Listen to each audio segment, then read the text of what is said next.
Nagpabiling Intertropical Convergence Zone o ITCZ ang nakapekto sa Mindanao human nahilis ang low pressure area. Tungod nini unom ka barangay sa Zamboanga City lubog sa tubig baha. Anyang detalye.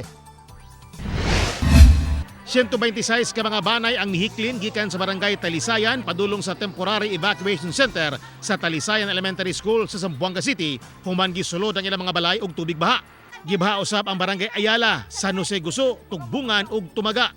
Nahog no usab ang riprap project sa sapa sa barangay Santa Maria, hinungdang milapaw ang tubig padulong sa mga kabalayan sa Brillantes Compound ug sa Villa Santa Maria. Samtang misadsad sa RT Lim Boulevard ang usa ka wooden hull vessel, gipanaog gilayon ang mga pasahero ug mga karga niini. Ginasuta pa ang danyo sa infrastruktura ug sa agrikultura sa mga apektadong lugar. Kaganiang alas 11 sa buntag, nahilis na ang usa ka LPA nga embedded sa ITCZ.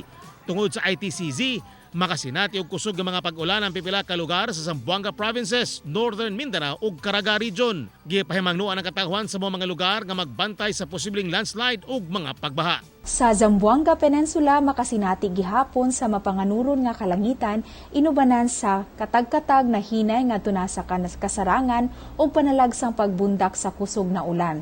Ako, si Teco Campo para sa One Mindanao.